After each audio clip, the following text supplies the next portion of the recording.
खबरें जो आपको सीधे जोड़ती हैं हमसे, जिनका आपकी जिंदगी पर होता है सीधा असर। खबरों की वही तस्वीर, बिना बदले बिना डरे, जज्बा सच का लिए, सच दिखाते हैं।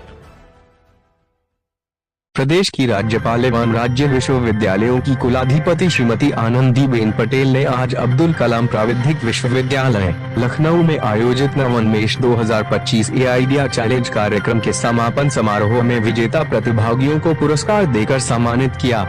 यह कार्यक्रम 24 घंटे चले है कथॉन ग्रैंड फिनाले का हिस्सा था, जिसमें प्रतिभागियों ने एआई के माध्यम से नवाचार पर आधारित तकनीकी समाधान प्रस्तुत किए।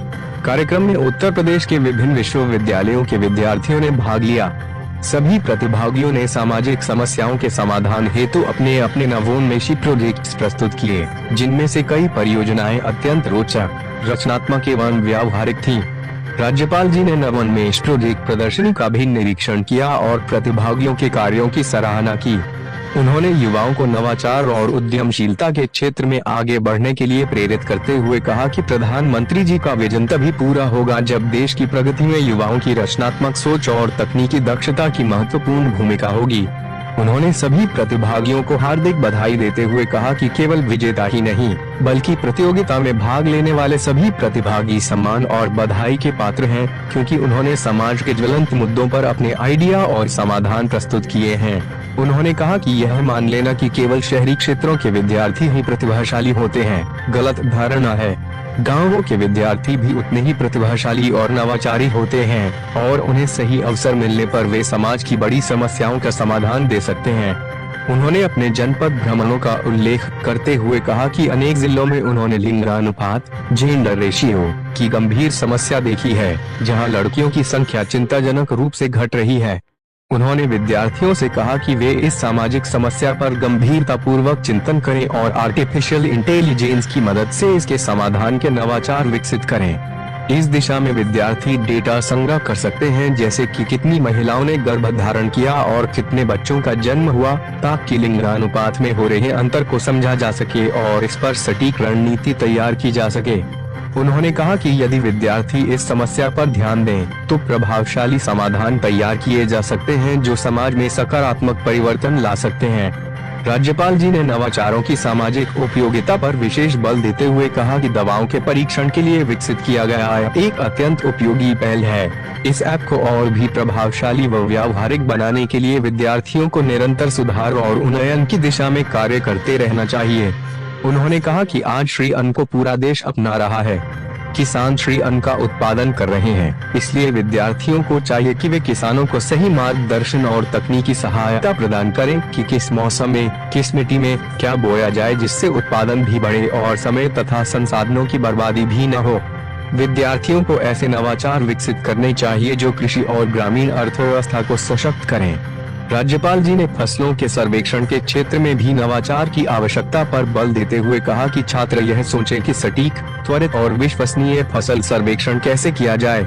विद्यार्थियों को उत्तम तकनीक सीखनी चाहिए और स्वयं देश के लिए बेहतरीन तकनीकें विकसित करनी चाहिए। उन्होंने आयुष्मान भारत योजना का उल्लेख करते हुए कहा कि यह योजना तभी प्रभावी होगी जब इसका लाभ सही लाभार्थी तक पहुँचेगा। विद्यार्थियों को ऐसे मॉडल विकसित करने चाहिए जिससे योजना का गलत उपयोग रोका जा सके और जनता को उसका वास्तविक लाभ मिल सके। किसी भी योजना या प्रोजेक्ट का समय से प्रारंभ और समय से समापन होना अत्यंत आवश्यक है। विलंब से केवल लागत ही नहीं बढ़ती, बल्कि यह देश की अर्थव्यवस्था पर भी अतिरिक्त भार डालता है। उन्होंने कहा कि विद्यार्थियों को चाहिए कि वे समाज की विभिन्न समस्याओं का समाधान ढूंढने के लिए संवाद करें, साझा चिंतन करें और जनहित को सर्वोच्च प्राथमिकता दें। जनता का कल्याण ही देश और समाज का कल्याण है। राज्यपाल जी ने विशेष रूप से गांवों पर ध्यान केंद्रित करने का आह्वान करते हुए कहा कि विद्यार्थियों को चाहिए कि वे अपने नवाचारों के माध्यम से ग्रामीण भारत को सशक्त बनाने की दिशा में काम करें। जब गाँव मजबूत होंगे, तभी देश आत्मनिर्भर और समृद्ध बनेगा। उन्होंने विद्यार्थियों को विकसित भारत के निर्माण में अपनी सक्रिय भूमिका निभाने का आह्वान करते हुए कहा कि प्रधानमंत्री जी का विकसित भारत का विजन तभी साकार हो सकता है जब हमारे युवा अपनी सोच में परिवर्तन लाएं, समय की मर्यादा में कार्य पूर्ण करें। मजबूत और टिकाऊ समाधान प्रस्तुत करें और समाज की वास्तविक आवश्यकताओं को ध्यान में रखते हुए कार्य करें। जब काम इस सोच के साथ होगा कि समाज को वास्तविक लाभ मिले, तभी देश आत्मनिर्भर और विकसित बन सकेगा। उन्होंने यह भी स्मरण दिलाया कि आजादी की लड़ाई लड़ने वाले वीर शहीदों का भी यही सपना था। स्वतंत्रता हमें अनगिनत बलिदानों के बाद प्राप्त हुई है, इसलिए यह हमारा उत्तरदायित्व बनता है कि हम अपने समाज को सशक्त बनाएं और ऐसे नवाचार करें जिनका प्रत्यक्ष लाभ प्रदेश और राष्ट्र को मिले। उन्होंने कहा कि प्रधानमंत्री जी के विकसित भारत के संकल्प को साकार करने की सबसे बड़ी जिम्मेदारी युवा विद्यार्थियों के कंधों पर है। विद्यार्थी इस राष्ट्रीय लक्ष्य को अपनी दिशा बनाएं और इसी सोच के साथ निरंतर आगे बढ़ते रहें। इस अवसर पर राज्यपाल जी ने Infosys spring board makers lab, idea lab तथा 2 छात्रावासों का उद्घाटन भी किया। उन्होंने छात्रावासों का भ्रमण कर वहां उपलब्ध सुविधाओं का निरीक्षण किया। इस दौरान उन्होंने छात्रावासों के किचन, डाइनिंग एरिया, कमरों, वेंटिलेशन व्यवस्था तथा साफ सफाई की स्थिति का बारीकी से अवलोकन किया।